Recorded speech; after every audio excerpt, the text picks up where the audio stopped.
Bon, allez, on se lance, on y va. Adjugé? Euh, ouais, on démarre. Donc, aujourd'hui, on est présent pour parler du freelancing, pas seulement dans la data, le freelancing en général. Je sais qu'il y a des gens qui se sont dit, ils sont deux data, enfin, deux personnes dans la data, donc ça va être orienté que dans la data. Non, pas forcément. On va répondre à toutes les questions, que ce soit pour des personnes qui sont dans l'informatique ou pas. Parce que bah, du coup, être indépendant, ce n'est pas qu'une question de spécialité. On peut être indépendant dans toutes les spécialités. Nous, on a choisi l'informatique, mais ça ne veut pas dire que vous êtes obligé de choisir la même voie que nous. Donc, pour réaliser ce live, je suis avec Alexis. Merci Alexis d'avoir accepté l'invitation. Je te laisse d'abord te présenter un peu, comme ça les gens ils te découvriront. Et par la suite aussi, je vais me présenter, comme ça vous découvrirez pour ceux qui ne me connaissent pas encore. Donc voilà, Alexis, je te laisse la parole. Bah, avec plaisir. Merci à toi pour l'invitation, évidemment. J'avoue que je pense que le sujet est intéressant. Comme tu dis, on est tous les deux dans la data, mais en fait, le fait de devenir indépendant et freelance, c'est quand même quelque chose d'assez cool et comme tu dis, qui est très généralisé, enfin en tout cas de plus en plus. Donc moi, pour me présenter rapidement, donc je suis indépendant justement depuis 6 ans. Donc j'en ai 29 maintenant, donc ça fait un petit bout de temps. Et je me suis lancé dès ma sortie d'école, donc école d'ingénieur en 5 ans, et je me suis lancé directement à la fin. Tout simplement parce que voilà, je sortais de stage de fin d'études, je voulais pas passer par la cabinet de conseil, etc. Donc l'idée, c'était vraiment de partir directement indépendant. J'ai eu la chance pardon, de le faire à plusieurs. Donc on est évidemment chacun son projet, chacun son statut, mais on s'entre-motivait, on se posait des questions, etc. Donc ça, c'était un super levier pour justement passer à l'action et s'entraider, etc.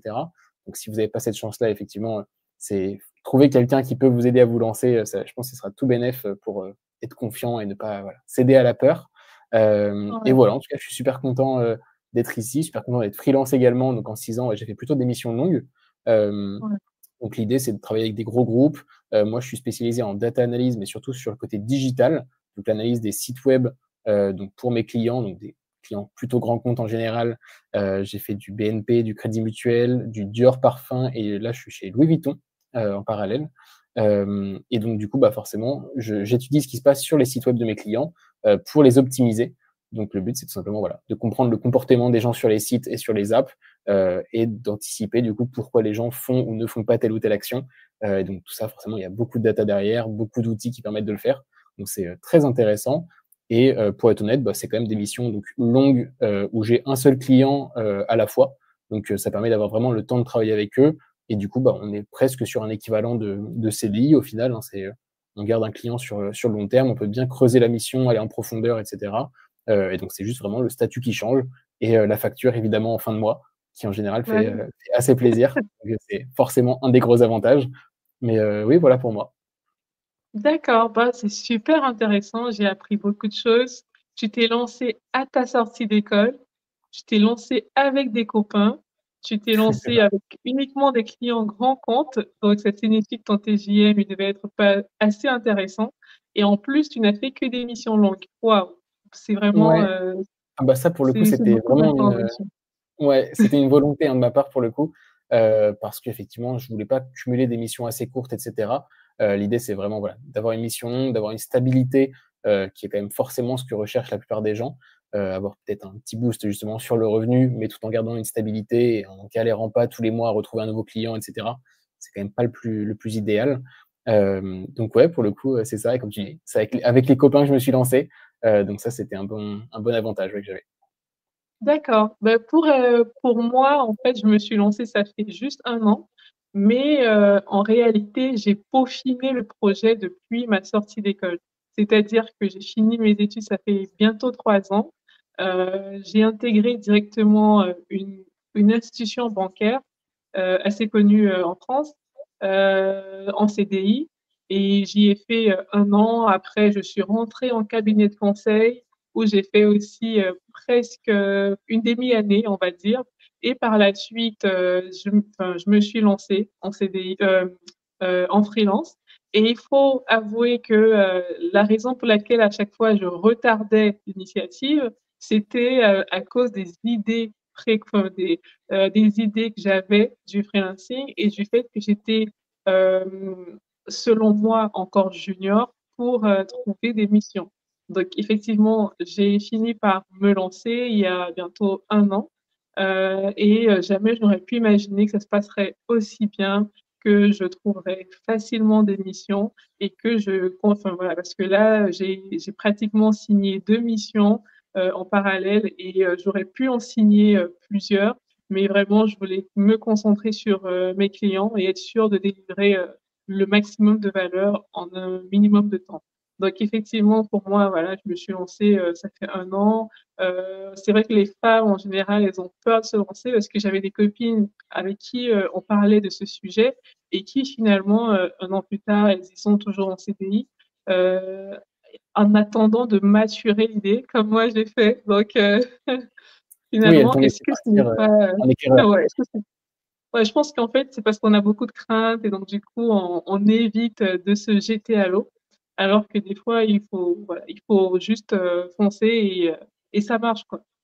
Mais Exactement. bon, après, pour que ça marche, il faut aussi être préparé et c'est pour ça qu'on fait ce live, c'est pour préparer les gens à ce que c'est que le freelancing, à ce que c'est qu'être indépendant et donc je vais commencer par te poser la question de comment est-ce que tu as trouvé ta première mission? Je pense que c'est ce qui intéresse tout le monde, c'est la première mission. Comment on la trouve? Où est-ce qu'on la trouve, la première mission?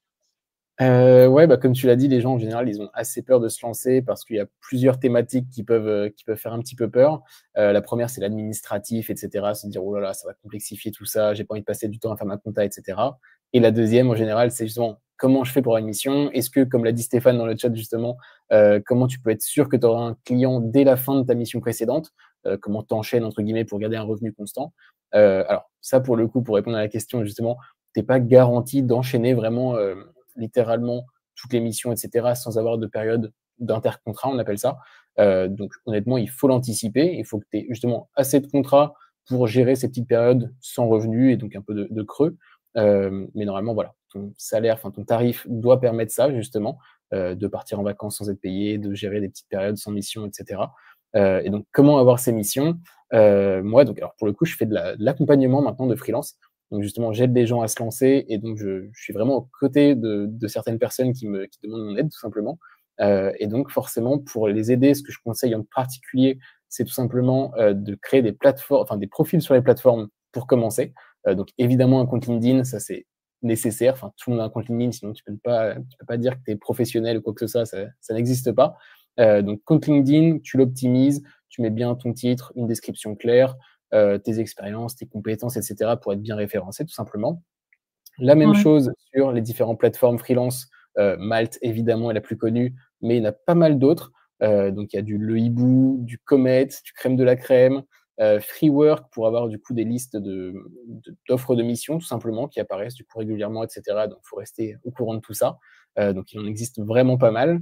Donc là, pareil, c'est de l'optimisation de profil, le fait d'être attractif, on va dire, parce que forcément, tu ne seras pas le seul sur ces plateformes-là, mais il y a un peu de compétitivité, et cetera, un peu de concurrence, mais il faut réussir à te distinguer, que ce soit par tes expertises, par des mots-clés qui, du coup, te font apparaître plus haut dans les résultats de recherche. Voilà, il faut réussir à avoir un petit avantage concurrentiel. mais justement, l'avantage concurrentiel, comment on fait pour l'avoir quand on est encore junior? C'est peut-être ça aussi que les gens vont se poser comme question. Ah bah, après là, c'est à chacun de justement de trouver son propre avantage concurrentiel. En Ouais, général, ça peut être soit le fait de passer des certifications, par exemple, sur des outils un peu moins connus que le reste. Donc comme ça, au moins, si tu as un client qui arrive justement avec une volonté particulière, c'est d'utiliser cet outil-là ou de migrer vers un autre, et cetera. Tu peux, toi, gérer la transition parce que alors, je dis pas qu'une certification, va te permettre de maîtriser l'outil à 100, mais c'est déjà quelque chose, un gage de rassurance, tout simplement. Donc voilà, une certif, ça peut être déjà une bonne base. Se focaliser et se spécialiser surtout sur des outils particuliers. Quand je dis outils, ça peut être des technologies particulières, des langages de programmation si tu fais du dev, ce genre de choses. Donc voilà, ça peut être pas mal de spécialisations qui te permettent d'être pas forcément un avantage concurrentiel, mais de différencier tout simplement, d'être un petit peu en dehors de la masse. Évidemment, après, si tu as plusieurs spécialités qui se combinent entre elles, ça c'est encore mieux, bien sûr, parce que si quelqu'un recherche un profil un peu pas dire multicasquette, mais quelqu'un qui sait faire deux choses très bien, c'est assez rare forcément. En général, les gens font une chose très bien et ensuite le reste un petit peu moins. Mais voilà, tu peux essayer de te différencier comme ça en général. Alors, je réponds juste à Mohamed Amin voilà, qui s'étonne que ça ait déjà commencé. Effectivement, comme on l'expliquait au début du live, on a eu des petits problèmes au niveau de la communication. Donc, c'est vrai qu'on a annoncé aux gens que ça commençait à 19h30 et que finalement, on a démarré le live à 19h05. Donc, effectivement, on sait que voilà, les gens, ils étaient plutôt préparés euh, à venir au live à partir de 19h30, mais dans tous les cas, n'hésitez pas à laisser des questions en commentaire. On va répondre aux différentes questions et comme ça, on va pouvoir vous aider à vous lancer en tant que freelance.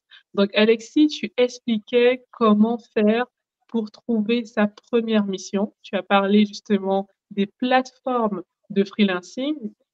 D'abord LinkedIn, qui n'est pas que de freelance, mais qui est Non, vraiment bien sûr. la plateforme incontournable quand on est un professionnel et qu'on veut avoir un peu de visibilité. Ensuite, tu as parlé d'autres plateformes comme Malte, comme Comex, comme la crème de la Ouais. crème. Voilà. Donc, tu as parlé de pas mal de plateformes qu'on va peut-être mettre en commentaire plus tard voilà, pour s'inscrire et déjà créer son profil, créer un compte afin de montrer en tout cas aux recruteurs qu'on est disponible pour une mission de freelancing, pour une mission en tant que freelance. Moi, voilà, tu as aussi rajouté pour sortir du lot, parce que du coup, tu as dit quand on est junior et qu'on veut trouver des missions, bah, il faut forcément sortir du lot, il faut avoir quelque chose en plus que les autres n'ont pas. Et cette chose-là, elle va passer par des certifications, elle va passer du coup par des atouts qu'on peut mettre en avant et qui vont du coup nous permettre de faire la différence par rapport à la concurrence. Donc moi, je pourrais aussi rajouter, parce que dans mon cas, effectivement, d'ailleurs dans ton cas aussi, on était tous juniors quand on a démarré en finance. Moi, la chose sur laquelle j'ai mis le plus l'accent, c'était sur la présentation de mes différents projets. C'est-à-dire que je suis dans l'informatique, je suis dans la data. Je sais que ce qui intéresse les recruteurs pour des postes que je veux pourvoir, ce sont des rapports Power BI, par exemple, des rapports tableaux. Du coup, moi, j'ai communiqué au maximum. J'ai fait des vidéos, j'ai fait des posts LinkedIn, j'ai fait des articles Medium où, en fait, j'expliquais les différents travaux que j'avais faits, des travaux personnels, en fait. C'est vraiment des travaux que je faisais chez moi, le soir ou le week-end. Et après, je publiais sur LinkedIn, je publiais sur voilà, les différentes plateformes pour les articles de publication, etc. Et c'est grâce à ça que j'ai obtenu la visibilité qui m'a permis de retenir l'attention des recruteurs. Donc, je pense que c'est aussi important, en fait, de mentionner que quand on se forme, c'est bien, en fait, de communiquer là-dessus parce que ça peut intéresser les recruteurs. Qu'est-ce que tu en penses? Carrément, carrément. Alors évidemment, oui, quand je parlais des plateformes, de LinkedIn et cetera, c'était que la première étape, hein. J'étais pas encore rentré dans le vif du sujet, mais tu as raison, pour le coup, la création de contenu, ça fait littéralement partie de ce qui est conseillé et alors de plus en plus, hein. Récemment, on voit, ouais, depuis 2023-2024, ça a explosé, notamment sur LinkedIn, YouTube et cetera. Donc avant, c'était vraiment pas quelque chose qui existait, le côté personal branding, se mettre en avant soi et plus son entreprise, ce genre de choses. Donc avant, ça existait vraiment très peu. Mais là, ouais, il faut se mettre à la page, tout simplement, pour décrocher des missions. Il faut être visible, donc que ce soit, comme on l'a dit, par les plateformes ou par la création de contenu qui permet de montrer, comme tu dis, des projets que tu aurais fait, alors soit avec tes clients, soit à titre personnel, ce qui a en général encore plus de valeur parce que du coup, bah, tu pars de zéro sur un projet, tu es vraiment autonome, etc. Donc ça montre quand même pas mal de qualité. Mais évidemment, ouais, la création de contenu, c'est très bien pour voilà, simplement avoir de la visibilité, même si c'est assez long terme, forcément, hein, c'est un travail de longue haleine, il faut y passer pas mal de temps et c'est pas en 3 jours que tu vas réussir à décrocher quelque chose, mais c'est très bien de s'y mettre. Et Ouais, après forcément, moi j'évoquerais aussi le côté, bah, tout simplement prospection, parce que comme on l'a dit, donc LinkedIn, les plateformes et cetera, c'est plutôt de la prospection passive, et après, bah, il va falloir être un peu plus actif, il va vraiment passer à l'action et aller contacter des clients potentiels, des recruteurs ou ce genre de choses, pour voir tout simplement, OK, est-ce qu'ils n'auraient pas des missions qui peuvent t'intéresser? Même s'ils n'en ont pas sur le moment, c'est bien de te placer tout simplement, de montrer que tu existes et donc avec un petit échange, alors sans voilà, la jouer très vente, etc. Il ne faut pas juste vouloir avoir une mission le plus vite possible et montrer qu'on est mort de faim. Ça, en général, ça marche un peu moins. Mais quand tu échanges avec la personne, que tu essaies de comprendre ses besoins, même si ce n'est pas un besoin immédiat, mais que ça peut être le cas plus tard, c'est bien voilà, de se positionner avec les différentes agences, donc les recruteurs, etc. Tu te présentes, tu montes ton profil, le fait que tu sois disponible, etc. Comme ça, au moins, ils penseront à toi quand ils ont une possibilité, une offre de mission ou quoi que ce soit. Donc ça, c'est vraiment bien d'aller toi-même faire les démarches, parce que la mission ne va pas forcément tomber directement du ciel parce que tu auras fait une ou deux petites optimisations sur les profils.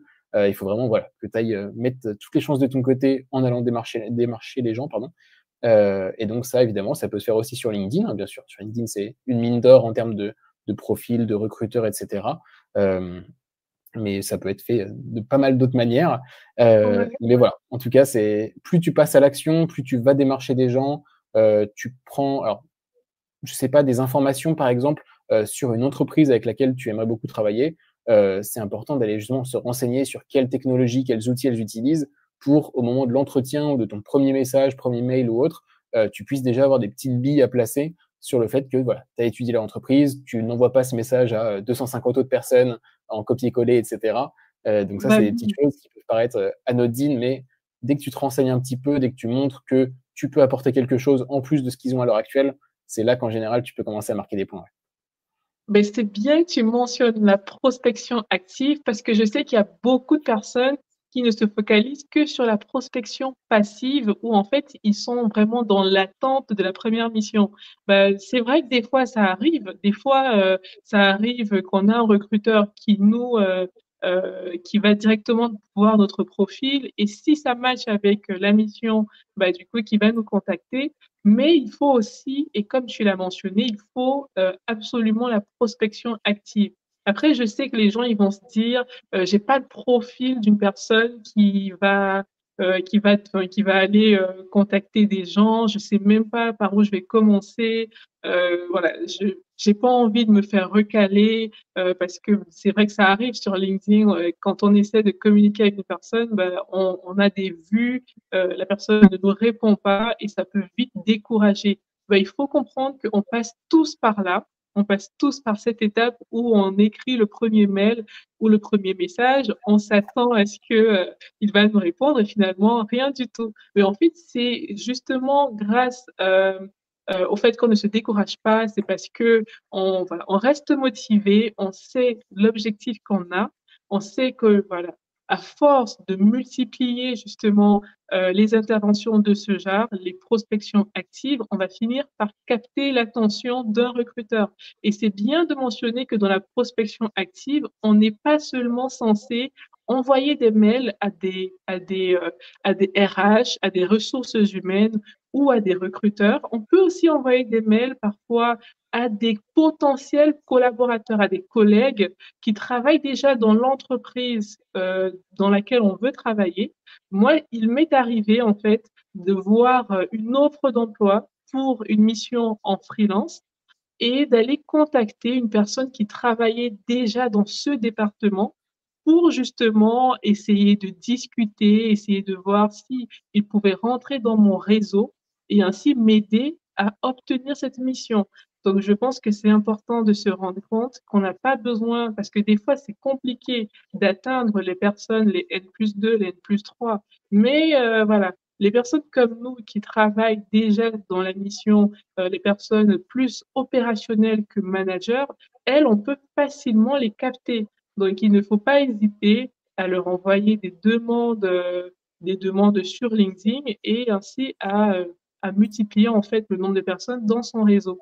Et il y a aussi d'autres choses que tu as mentionnées dans la prospection active, c'est le fait euh, de, euh, de créer des messages personnalisés. Et ça, c'est très important parce que on le sait tous, quand un recruteur nous envoie des messages en faisant une erreur sur nos technos, sur les technos sur lesquels on travaille, sur lesquels on est spécialisé, ben, on n'a même pas envie de lui répondre. Moi, il m'est arrivé qu'un recruteur me contacte pour une mission de développeur web. alors que ça fait 3 ans que je ne travaille plus en tant que développeur web. Donc, effectivement, ça m'intéresse pas du tout et je n'ai pas envie de lui répondre. Donc, c'est important de personnaliser les messages avant de les envoyer. Ça, c'est aussi très, très important. Si on répondait un peu aux questions des gens dans le chat, on a Sabira qui nous demande ce qu'on pense du portage salarial. Donc ça rentre dans un autre sujet. On Ouais, va en faut parler garder pour la plus suite ça, tard. sinon on Ouais, va se perdre. exactement. On va en parler plus tard. Et puis on a aussi Mohamed qui demande s'il faut prioriser la prospection brute force en ajoutant des personnes et en discutant avec eux ou la création de contenu. Qu'est-ce que tu réponds à ça, Alexis? Ouais, alors je vais te répondre à toi déjà parce que c'est vrai que c'est très intéressant ce que tu as dit aussi sur, justement le réseau et cetera. Pas mal de gens le négligent totalement effectivement, se disent que bon, ils reçoivent des messages sur LinkedIn, mais quand ça les intéresse pas justement, ça vaut pas le coup de répondre et tout. Alors comme tu dis, hein, évidemment un message qui n'a vraiment rien à voir avec ce qu'on fait, bah, nous aussi on commence à mettre des vues aux gens et donc c'est vraiment ce qu'on a envie d'éviter quand on prospecte nous-mêmes. Mais comme tu dis, voilà, le fait d'avoir des messages personnalisés, c'est vraiment ce qui peut aider. Et effectivement, contacter, alors pas forcément le recruteur ou le décideur final, mais des collaborateurs, ça c'est ultra important. Et surtout que maintenant, en plus, bah, il y a pas mal de cooptation, d'apport d'affaires, ce genre de choses. Donc, si la personne, alors tu peux tout simplement commencer par discuter avec elle sans parler de mission ou de travailler directement, mais si la personne au final, effectivement, se rend compte qu'elle a un besoin, que tu peux le satisfaire, etc., et bah, tout simplement, elle va en parler à son chef et il va prendre peut-être, je sais pas, 1 000 € de prime parce qu'il leur a trouvé un profil qui correspond parfaitement. Et donc là, tout le monde est gagnant. Donc forcément, ça vaut le coup de passer par là. Et évidemment, ce qu'on n'a pas évoqué, c'est le réseau proche, tous tes contacts, tes anciens collègues, tes familles, tes amis, enfin, ces gens-là que tu n'aurais pas soupçonnés, même s'ils travaillent dans Exact. un domaine totalement différent. En Ouais. fait, on n'a pas tendance à les contacter, etc., à leur faire savoir qu'on s'est lancé dans une activité de freelance sur telle ou telle activité. Mais ça, forcément, voilà, c'est des super choses à mettre en place et tout simplement d'envoyer un petit message en disant tiens, je cherche dans ce secteur-là, est-ce que tu n'aurais pas des idées, des contacts ou quoi que ce soit? Et ça peut vraiment déboucher sur des belles opportunités. Donc voilà, c'était pour relancer un petit peu là-dessus. Et Clairement. concernant Mohamed, effectivement, Mohamed Amin qui a pas mal de questions, donc c'est assez top. Mmh. Entre prospection et création de contenu, bah, j'ai envie de dire pourquoi choisir? Forcément, Exactement. ça prend du temps. J'en suis bien conscient. Moi, ouais, la création de contenu, ça me prend pas mal de soirées et de week-ends. Donc je peux te l'accorder effectivement que c'est dur de faire les 2. Mais on va dire que c'est différent en fonction de tes envies aussi. Création de contenu, comme on l'a dit, c'est pas fait pour tout le monde. Il faut avoir cette motivation-là de se dire, voilà, je vais passer du temps là-dessus. C'est un travail long terme, bien sûr. C'est fait pour te faire connaître au fur et à mesure, etc. Ça va pas être instantané. Donc, si tu as des choses à partager, que tu es peut-être plus à l'aise à l'écrit, là, ce sera du LinkedIn, du Twitter, ce genre de choses. Si tu te sens d'aller allumer ta caméra et faire un peu de YouTube, ça peut être encore mieux pour le coup. Honnêtement, pour être transparent, moi, avant de me lancer et donc de faire ma première vidéo sur YouTube, je ne pensais jamais de la vie me filmer comme ça et me mettre sur Internet. Donc voilà, tout va très vite, honnêtement. Il faut juste se dire, mais pourquoi je le ferais pas en fait, enfin, qu'est-ce qui me bloque? Personne va me faire de réflexion ou quoi que ce soit. C'est voilà, c'est des croyances, comme on dit. On a peur de se lancer, mais une fois que c'est fait, on se dit pourquoi je l'ai pas fait plus tôt. Euh, donc voilà, honnêtement, tu peux faire les deux. Si tu préfères la création de contenu, je pense que ça peut suffire. Non, pardon, qu'est-ce que je raconte? Si tu préfères la prospection, alors, je sais bien que pareil, personne ne va se dire, moi j'adore la prospection, je suis fan de ça, etc. Évidemment, tout le monde est passé par là, comme tu l'as dit, Émilie, c'est, on va dire, un passage obligé. Il faut se former, il faut passer par des refus, par des vues, etc. Mais honnêtement, bah, voilà, c'est le plus efficace, je dirais, le plus instantané. Donc, si tu arrives à être assez bon là-dedans, tu n'as pas besoin d'autre chose. Et si tu veux justement le cumuler avec de la création de contenu, je pense que c'est la meilleure idée. Je sais pas ce que tu en penses, Émilie, mais forcément, plus tu Bah mets de oui, levier, bah, plus je suis d'accord avec toi, totalement. Moi, quand j'ai commencé, en fait, quand je me suis lancée en freelance, comme j'expliquais, c'était déjà un travail que j'avais fait sur moi quelques années plus tôt. Donc, c'était une stratégie que j'avais déjà établie quelques années plus tôt. Et j'avais démarré par la création de contenu. C'était pas des contenus vidéo, c'était plutôt des articles. Donc, il y avait beaucoup d'articles que je réalisais, que ce soit sur Medium ou sur LinkedIn, donc des posts. C'était aussi bah, des projets personnels. J'en ai fait pas mal de projets personnels. Pas forcément des vidéos, c'était des projets où je mettais des captures d'écran avec des textes de ce que j'avais réalisé.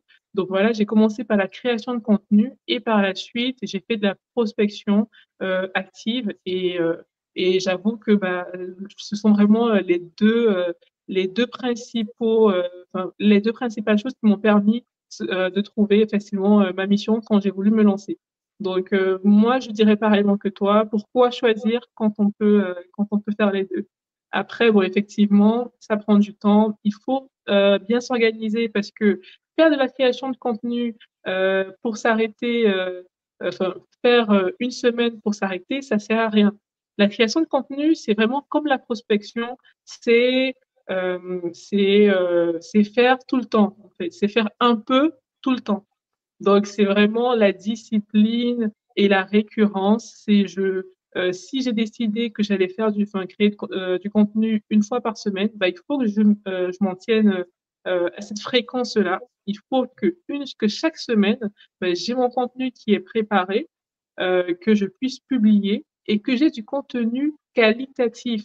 Ça ne sert à rien de faire beaucoup de contenu. Je vois des gens qui font un contenu chaque jour, mais qui n'est pas qualitatif. Et au final, voilà, c'est vraiment du temps perdu. Donc, je préfère faire du contenu une fois par semaine, mais que ce soit du contenu de qualité, qu'il y ait des gens qui sont même en attente chaque semaine de mon contenu parce qu'ils voient la valeur ajoutée, plutôt que de faire du contenu tous les jours pour rien au final. Et puis, concernant la prospection, ben, c'est pareil. Ça ne sert à rien de prospecter 20 collaborateurs par jour. Si je me trompe sur leur prénom, si je me trompe sur pas mal de choses, c'est vraiment inutile. Je préfère en faire deux par jour ou même un par jour, mais où vraiment c'est une prospection qualitative, où je sais que je vais vraiment rentrer en contact avec la bonne personne pour le bon objectif et où voilà, je me tromperai pas sur les détails qui sont très importants relatifs à ces personnes-là. Donc effectivement, Mohamed, j'espère qu'on a répondu à ta question. N'hésite pas à nous relancer si c'est pas le cas. Il y a aussi une autre question voilà, qu'il pose concernant les ESN. Comment bypasser les ESN?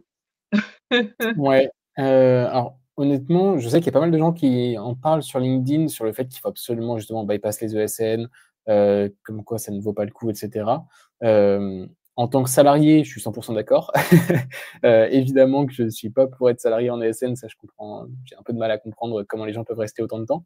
Mais non, par contre, moi, c'est plutôt en termes de freelance et d'indépendant, je trouve que c'est un très bon moyen de trouver tes missions. Évidemment qu'ils vont prendre une commission de voilà, 5, 10, 15%, peu importe. Mais honnêtement, s'ils t'amènent une mission sur un plateau d'argent et que tu n'as que à passer un entretien pour l'avoir, franchement, ça te fait gagner justement pas mal de temps. Comme on l'a dit avant, la prospection, la création de contenu, si tu te fixes une vidéo par jour et 3 ou 4 posts par semaine LinkedIn, ça prend du temps. Donc là, bah, évidemment, on te prend tes 10 ou 15%, mais si on t'amène une mission comme ça, je trouve que c'est forcément vraiment bénéfique. Donc, je suis pas sûr qu'il faille bypass les ESN pour le coup, pour être honnête.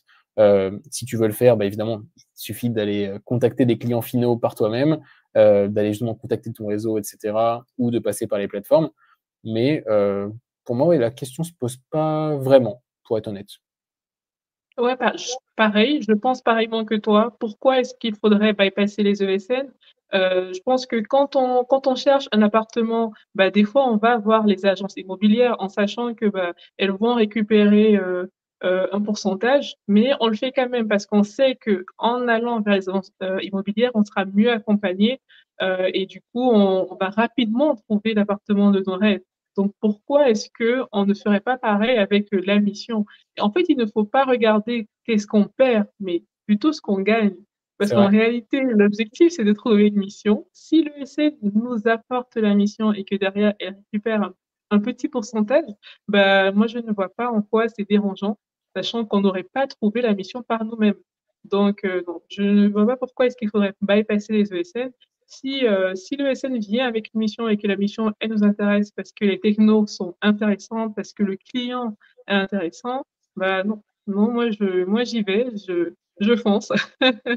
Donc, non, bien sûr. clairement. Après, j'imagine que derrière sa question, c'est pour optimiser bien sûr les revenus, se dire qu'on touche Mm. vraiment ce qu'on mérite, et cetera. Donc ça, je suis pareil, hein, bien sûr, faut quand même être conscient de ce qu'on génère aux clients, enfin des revenus qu'on leur apporte, évidemment être rémunéré en conséquence. Mais ouais, j'avoue que ça me gêne pas, on va dire, de payer une commission là-dessus, il n'y a pas de souci. Et je voyais du coup ton autre question. Alors, tes remerciements, ça c'est très cool. Merci à toi.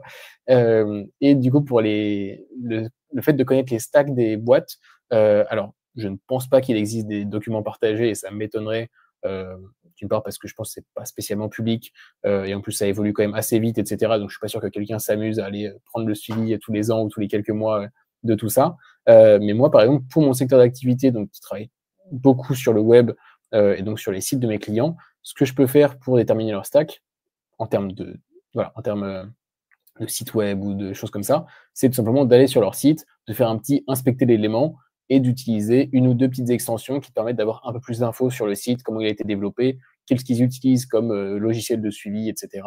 Et donc rien qu'avec ça, moi personnellement, je peux du coup savoir si oui ou non je peux contacter un prospect. Alors le contacter, tu peux toujours le faire, mais avec quel discours tu vas le faire. Et donc le fait de dire ok, je connais l'outil que vous utilisez, ou alors plutôt l'outil que vous utilisez est peut-être pas top, je vous conseille plutôt celui-là. Enfin, il y a pas mal de petites choses à faire. Donc voilà, je pense qu'il y a peut-être pas Ouais. pardon, documents qui expliquent exactement les stacks, mais tu peux les avoir par des petites astuces, ou en tout cas, bah, si tu les as pas vraiment de façon officielle ou autre, tu peux demander de toute façon à des collaborateurs ou ce genre de choses, hein, comme on l'a dit. Ben, maintenant, on va passer à la deuxième partie du live, donc au deuxième sujet qu'on devait aborder, qu'on doit aborder, et c'est le sujet ben, du coup des types de statuts qu'on peut retrouver quand on est freelance. Donc là, qu'est-ce qu'on a fait? On a commencé par parler de la première mission, comment on trouve la première mission. Maintenant qu'on a trouvé la première mission, comment on démarre? Comment on démarre? Est-ce qu'il y a des choses dont on doit penser? Qu'est-ce qu'on doit mettre en avant, qu'est-ce qu'on doit regarder avant de démarrer. Donc voilà, on va parler maintenant de cette thématique-là. Une fois qu'on a trouvé sa mission, qu'est-ce qu'on doit regarder pour démarrer? Alexis, est-ce que tu peux répondre à la question? Oui, est-ce que tu veux parler d'administratif ou ça c'est une autre Oui, section? vraiment tout ce Ok. qui rentre en jeu. Une fois que j'ai trouvé ma mission, qu'est-ce que je fais? Est-ce que je démarre juste comme ça, comme si j'étais en CDI? Qu'est-ce que je dois faire? Ok. Alors, première chose, effectivement, l'administratif. Je pense que c'est le plus important de savoir est-ce que tu veux partir en portage salarial, qui du coup, bah, c'est ton cas, hein, justement, tu t'auras mieux en parler que moi, mais qui te permet d'éviter un peu cette partie administrative en restant salarié d'une autre société. Donc ça, voilà, je te laisserai en parler. Ou est-ce que tu veux Oui, ta propre structure? Et donc là, bah, justement, c'est quitte à se lancer en freelance, c'est se dire, ok, je mets les deux pieds dans le plat, je développe. Alors, en général, c'est pas une société tout de suite. Moi, je recommande plutôt de faire auto-entrepreneur, donc une micro-entreprise tout simplement, qui permet bah, tout simplement voilà, d'avoir ton propre statut. Tu es limité en termes de chiffre d'affaires, mais honnêtement, ça, voilà, tu es large pour les premières années, il n'y a pas trop de soucis à se faire, et surtout, bah, c'est ultra simplifié. Tu as une fiscalité très avantageuse. Je pense qu'il n'y a pas mieux en termes de fiscalité, à la fois sur les impôts, tu peux même avoir des aides, etc. Donc ça vaut vraiment le coup. Et sur les charges qui sont limitées, voilà, 23-24%, je crois que ça va évoluer en 2025, mais bon, tant pis, faut passer par là. Mais donc voilà, forcément, moi je trouve que quitte à se lancer, autant y aller à fond. Et donc moi je suis parti sur le statut d'auto-entrepreneur pour mes 4 premières années, justement, jusqu'à dépasser les plafonds, etc. Donc petit tips, vous pouvez les dépasser une année sur deux. Voilà, je vous laisserai vous renseigner pour tout ça, mais c'est des petites choses qu'on voit pas forcément dans les textes officiels, mais qu'il faut lire un peu entre les lignes. Donc vous pouvez dépasser ces plafonds, donc ça vous permet d'être assez flexible. Et ensuite, du coup, je suis passé en société, moi, donc il y a 2 ans, justement pour être plus libre à ce niveau-là, ne plus me dire je travaille à fond une année sur deux, ce genre de choses. Société, bah, du coup, en plus, ça fait un peu plus pro également. Alors, honnêtement, ça se joue pas là-dessus, hein. Vous n'allez pas décrocher une mission parce que vous êtes en société, pas en auto-entrepreneur, mais ça permet de faire plus de choses, de déduire des charges, de faire d'autres activités à côté, etc. Donc maintenant, voilà, c'est le statut que j'ai choisi. Et donc forcément, en fait, dès le choix de entre portage et indépendant, on va dire, ça va quand même forcément influer la suite puisque vous allez devoir signer un contrat pour cette première mission. Et donc ce contrat-là, bah forcément, il va falloir y mettre un nom. Et donc là, soit vous mettez la société de portage, soit vous mettez votre société. Donc tout ça, ça influe beaucoup. Euh, et ce que je voulais dire, qu'est-ce que je voulais dire? Oui, important sur les contrats, c'était tout ce qui est délai de paiement. Donc ça, c'est ultra important à vérifier. C'est qu'en général, surtout les clients grands comptes qui ont des infrastructures énormes, etc., ils vont vous demander de payer entre 30 jours, voire 60 jours après la fin de votre mois, par exemple. Si vous voulez travailler tous les mois et que vous facturez, par exemple, sur le mois de février, vous allez être payé littéralement. Donc, le virement va être reçu sur votre compte plutôt entre fin mars et avril. Donc, voilà, c'est pas ce qu'on veut. Il faut faire attention à ça. Il faut limiter justement au moment de la signature de votre contrat à 30 jours maximum, on va dire. Moi, c'est ce que j'estime correct, on va dire, dans tous les cas. Mais faites attention à ne pas vous faire avoir parce que forcément, quand vous débutez, vous n'avez pas une trésorerie énorme. Donc, c'est important de garder un peu d'argent de côté. Et donc, si au démarrage, il vous faut attendre 2 ou 3 mois pour toucher le premier euro, il ne faut pas que ça vous mette en difficulté financière. Mais voilà, en tout cas, c'est à ça que je pense en premier lieu, on va dire, c'est choisir ton statut, faire attention au contrat pour ne pas se faire avoir ou en tout cas pas qu'il y ait de difficultés par la suite. Mais c'est surtout à ça, ouais. D'accord. Ben, moi, je vais déjà merci pour tout ce que tu as mentionné. Effectivement, je pense que c'est aussi ce qu'il faut regarder en premier. Donc, tu as parlé du statut auto-entrepreneur euh, que tu privilégierais et que enfin, sur lequel tu t'es lancé parce qu'effectivement, ça te permet bah, de profiter en fait aussi des charges professionnelles que tu ne peux pas facilement avoir quand tu as d'autres statuts. Donc, quand tu es auto-entrepreneur, non, pardon, je pense que c'est plutôt l'inverse. Quand tu es Ouais, c'est en société. auto-entrepreneur, tu ne peux Ouais. pas justement, tu ne peux pas justement avoir des charges professionnelles.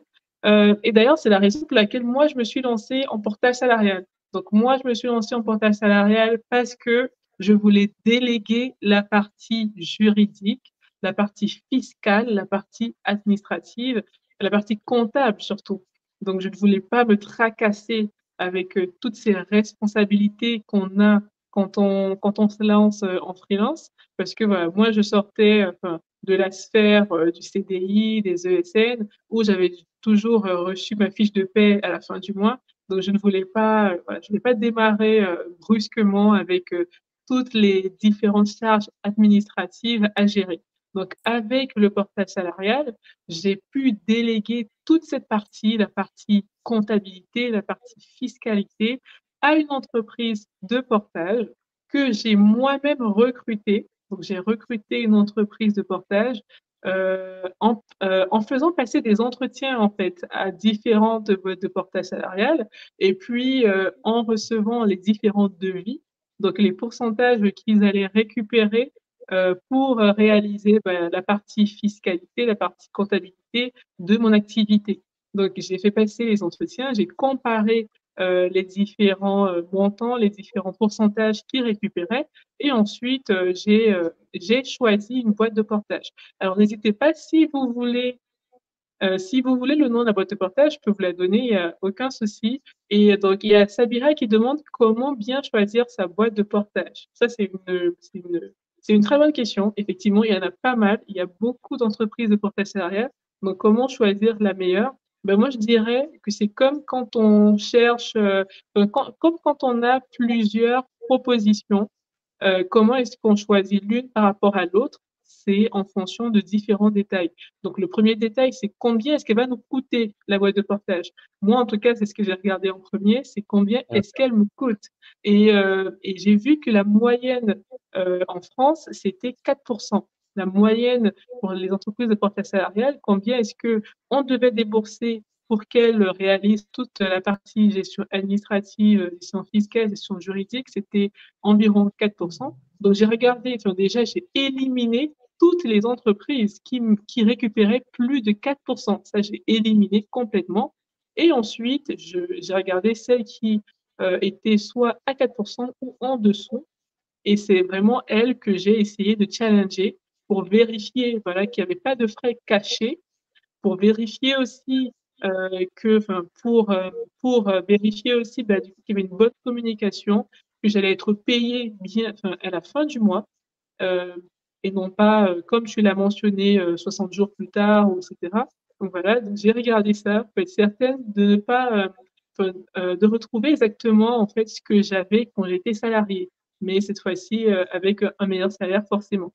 Donc voilà, je ne sais pas si j'ai répondu à ta question. Laquelle est-ce que j'ai choisi? Donc, je vais donner le nom. Elle s'appelle Innoven. C'est l'entreprise que j'ai choisie. Et c'est clairement parce que du coup, elle répondait à tous les critères que j'ai mentionnés. Donc, c'était 4% le pourcentage qu'elle qu'elle récupérait. Et puis aussi, bah, du coup, j'avais une bonne communication. J'avais aussi les retours des gens qui étaient déjà en portage et qui me disaient de bonnes choses par rapport à cette boîte de portage. Donc voilà, ça m'a vraiment encouragée en fait à la choisir. Après, je ne dis pas que c'est la meilleure. J'imagine qu'il doit y en avoir mieux peut-être. Donc n'hésite pas voilà, à challenger différentes boîtes de portage salarial. Ouais, et pour le coup, Après, je rebondis sur ce que tu disais, sur les frais cachés. C'est vrai que ça, j'ai l'impression que c'est quand même un peu une tendance justement, enfin pas mal de gens ont peur de ça, parce que justement, vu que tu ne veux pas du tout t'occuper de l'administratif, la compta, etc., ton but, c'est pas d'aller vérifier chaque fiche de paye en détail, etc., parce que sinon, disons, tu perds du temps alors que c'est un truc que tu voulais éviter. Et donc ouais. forcément, il y a un risque que bah, certaines personnes un peu mal intentionnées t'annoncent justement un pourcentage assez faible comme taux de gestion pour au final bah, te prendre justement un peu plus par-ci, par-là discrètement. Donc ouais, bien sûr, il faut faire attention à ça, évidemment. Donc ouais, Après, ce qui j'ai est bien, pas enfin, de moi, ce que j'ai recommandation. fait, ouais, moi, ce que j'ai fait, par exemple, c'est que j'ai demandé à chacun de me faire une sorte de, un devis avec bah, du coup, euh, 20 jours travaillés. Donc, parce que je sais que la moyenne, c'est entre 20 et 18 jours travaillés le mois. Donc, du coup, j'ai demandé à chaque boîte de portage de me faire un devis, en fait, avec vraiment sur une période de 18 jours pour vérifier, en fait, quel serait le montant final en net que je retrouverais voilà, sur ma fiche de paie. Et c'est comme ça que ça m'a aussi aidé, en fait, à pouvoir me situer. Parce qu'en fait, quand on parle de freelancing, ce qu'il faut savoir, c'est qu'on on ne parle plus en termes de salaire, mais on parle en termes de TJM. Et d'ailleurs, ça va être le troisième sujet qu'on va mentionner durant ce live. Donc, pour parler de TJM, je te laisse, Alexis, un peu nous expliquer c'est quoi un TJM et comment ça fonctionne. Ouais, carrément. Bah, en fait, c'est assez simple, hein, c'est tout simplement alors quand on travaille, donc ce qu'on appelle en régie, c'est-à-dire qu'on est chez le client, pendant, voilà, toute la semaine, assez classique, alors que ce soit en télétravail ou autre, hein, peu importe, mais on appelle ça en régie le fait d'accompagner tout simplement un client à temps plein, sur une période, on va dire variable. Donc c'est-à-dire que tu commences à signer pour, X mois et donc tu travailles avec cette personne-là tous les jours, hem et tout simplement, voilà, on définit un tarif à la journée. Donc c'est ce que tu appelais justement le TJM, qui est alors pour moi, il a débuté à 350 € quand j'ai débuté donc en sortie d'école, ce qui est assez faible honnêtement, donc j'avoue que je me rendais pas encore trop compte à ce moment-là, Ouais, mais j'étais bien content de trouver ma mission et cetera. Donc honnêtement, j'ai commencé à ce tarif-là et ça a assez vite augmenté, donc j'ai augmenté de 50 € tous les, 6 mois. Donc j'étais passé à 400 puis 450, donc c'était quand même assez rapide et c'est devenu assez raisonnable. Maintenant, pour avoir un ordre d'idée, je suis à 630 € par exemple. Donc voilà, ça va assez vite et ça progresse beaucoup plus vite qu'en salarié, hein, pour être honnête. Donc c'est quand même après, je assez pense que satisfaisant de se dire. c'est bien de dire aux gens que le TJM, c'est pas le salaire mensuel, hein. Il s'agit bien d'un taux journalier. Donc, C'est vrai, c'est vraiment ton salaire à la journée, quoi. Ce n'est c'est pas un ça salaire exactement. mensuel. Donc tu Ouais, travailles tes 20 journées potentiellement dans le mois, et donc tu multiplies ce TGM par 20 tout simplement, en moyenne, hein, bien sûr. Évidemment, c'est du brut. Euh, Salut Mohamed, à la prochaine. Donc c'est du brut, donc évidemment qu'il faut enlever les impôts, les charges, etc. Mais ça te fait quand même une belle facture à la fin du mois. Donc en fonction de ton statut, tu gardes quand même une bonne partie, donc c'est quand même assez satisfaisant. Mais voilà, tout se joue effectivement sur la négociation de ce TJM, qui est bah, tout simplement un tarif à la journée. Donc il faut réussir à t'accorder dès le début avec ton client et ensuite avoir pour des petites augmentations de temps en temps, on va dire. Mais ouais, c'est assez ouais. simple. Et je pense que ça serait intéressant d'expliquer enfin, quand tu dis que tu as commencé à 350, si je me trompe pas, combien est-ce que ça équivaut en termes de salaire mensuel? Donc, à la fin du mois, quand tu commences à 350, combien est-ce que tu retrouves, bah, du coup, enfin, combien est-ce que tu retrouves globalement à la fin du mois?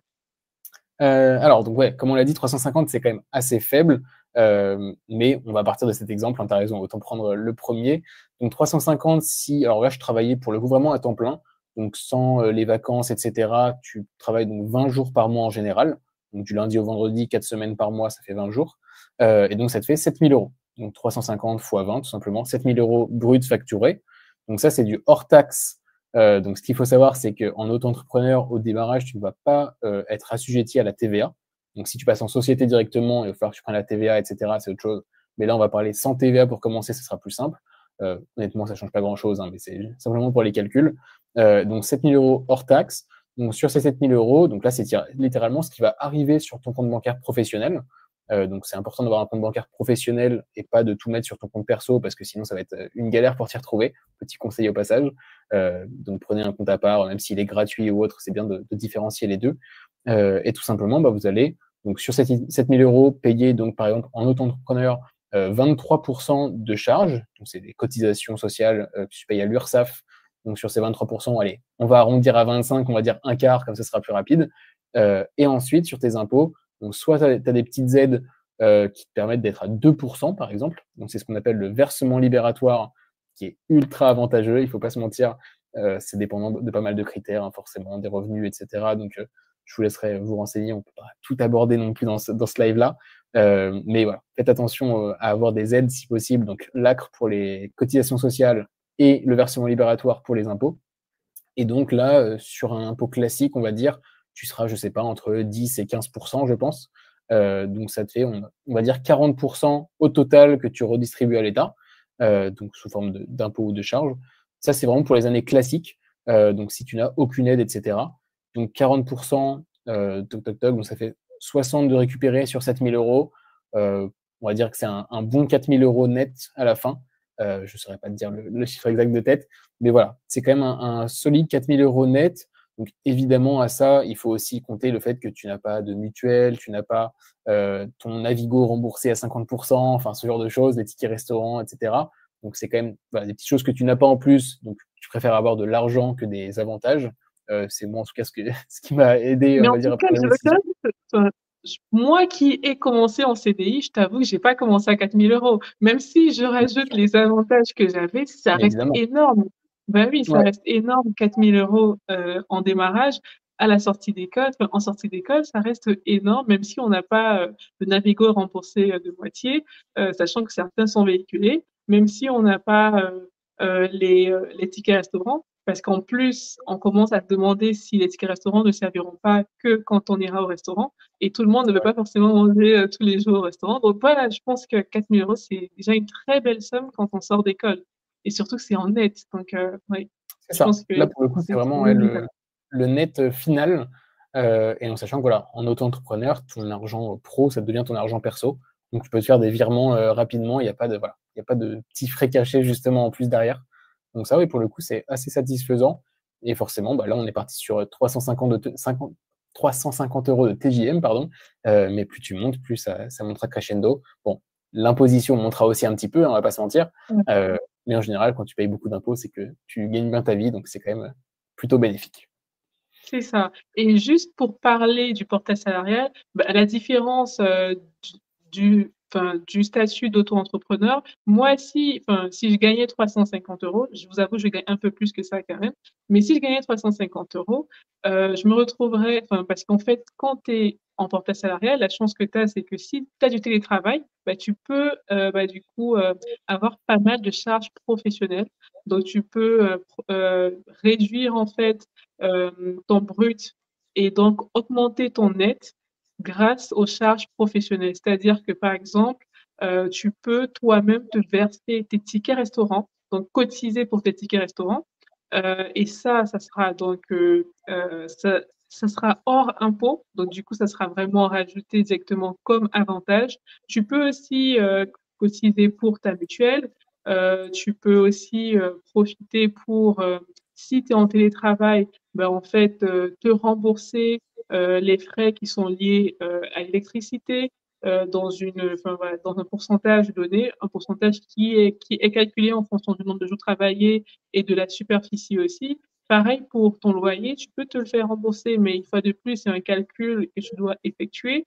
Il y a pas mal de frais en fait que je peux me faire rembourser et dont je trouve assez avantageux. Donc, à la fin du mois, j'ai un beau salaire, mais en plus, j'ai beaucoup d'avantages. J'ai beaucoup de choses qui Un m'ont pouvoir été d'achat. remboursées. Exactement. Donc, voilà, ce n'est que le Graal. Euh, donc, c'est bien ça, Sabira. Il s'agit de Innovel. Je pense qu'elle est vraiment, elle est prête à se lancer. Donc, vas-y, fonce. Pardon. Et je pense qu'on va terminer avec une dernière question. Je pense que c'est celle à laquelle tout le monde se pose une fois qu'il a démarré en portage salarial, en freelance. C'est comment trouver ces autres missions. Une fois que j'ai trouvé ma première mission et que c'est fait, comment je fais pour trouver les suivantes? Comment je fais en fait? Est-ce que si je ne trouve pas mes missions, je retourne en CDI? Ou est-ce que je reste un temps à chercher? Comment ça se passe? Est-ce que je cherche une mission une fois que la première mission est terminée? Ou est-ce que je cherche, voilà. Est-ce que tu peux Oh répondre là, à ça, Alexis, s'il te la plaît? question est bien orientée. Non, mais en tout cas, je vois très bien de quoi tu veux parler, effectivement. Il y a pas mal de gens qui oui, reposent un peu sur leur laurier quand ils sont en mission, en se disant, bon, bah, tant que j'ai ma mission actuelle, c'est bon, j'attends tranquillement et dès qu'on me dit que je n'ai plus de mission, là, je commence à rechercher. Effectivement, il vaut mieux pas attendre le dernier moment. Si tu arrives justement à continuer d'entretenir ton réseau, alors que ce soit, comme on l'a dit, avec de la prospection, avec de la création de contenu, etc., c'est évidemment mieux. Donc, il faut toujours être à l'affût, on va dire, toujours actif, c'est important. Ne pas se reposer sur ses acquis, à la fois en termes donc, de réseau et de compétences, bien sûr. Si tu arrives à continuer de faire des certifications, etc., à côté, c'est quand même le top. Mais en général, quand même, ce qu'il faut se dire, c'est que c'est la première mission qui est la plus dure à décrocher. Donc, normalement, si tu as eu la première, ça devrait bien se passer par la suite. Tes clients suivants, voilà, ils se douteront forcément que si la première s'est bien passée, que tu es peut-être resté voilà, 1 an dans cette mission précédente, c'est que normalement, tu n'es pas trop mauvais. Donc, tu devrais assez vite pouvoir retrouver. Et même si voilà, tu as 2, 3 mois sans retrouver une mission longue, c'est pas très grave. Il faut s'y faire, tout simplement. Évidemment, faire en sorte que ça soit réduit au maximum, cette période-là. Mais normalement, il faut que tu aies réussi à générer assez de sous sur tes missions pour avoir un petit matelas et te dire, OK, je peux attendre sans souci plusieurs mois sans avoir de mission. Tant que je fais les démarches pour en retrouver une, c'est bon, il n'y a pas à s'inquiéter. Par contre, c'est sûr que si on attend et qu'on ne fait rien, ça peut être un peu plus risqué, évidemment. Et dans ce cas-là, oui, bien sûr, si tu commences à te dire que tu n'as plus aucune chance de retrouver, etc., tu peux te dire tout simplement que tu reviens en CDI.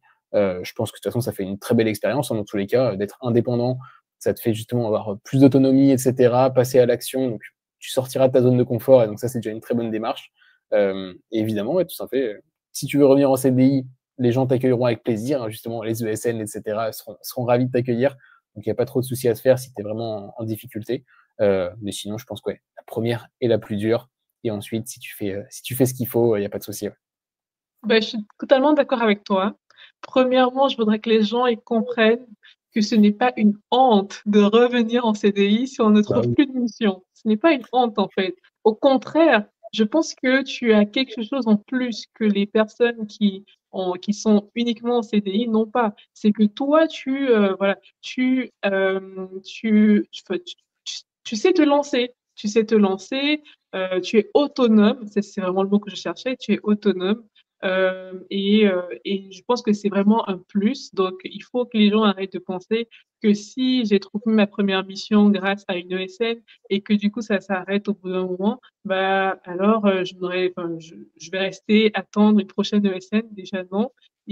N'hésite pas. Si tu trouves une mission, si tu trouves un poste en CDI qui peut t'intéresser, bah vas-y, postule, pourquoi pas. Même en attendant, sache que tu as la période d'essai qui peut aussi te permettre pendant ce temps-là de continuer à chercher de nouvelles missions. Donc, ça ne t'empêche pas, voilà, de retourner en CDI, de profiter au moins pour avoir un peu d'économie. Et comme tu disais justement, Alexis, ne pas hésiter aussi à avoir des économies quand on est quand on est freelance. Parce que les gens, je sais, quand on commence à gagner beaucoup d'argent, on commence aussi à dépenser beaucoup. Donc, Ouais.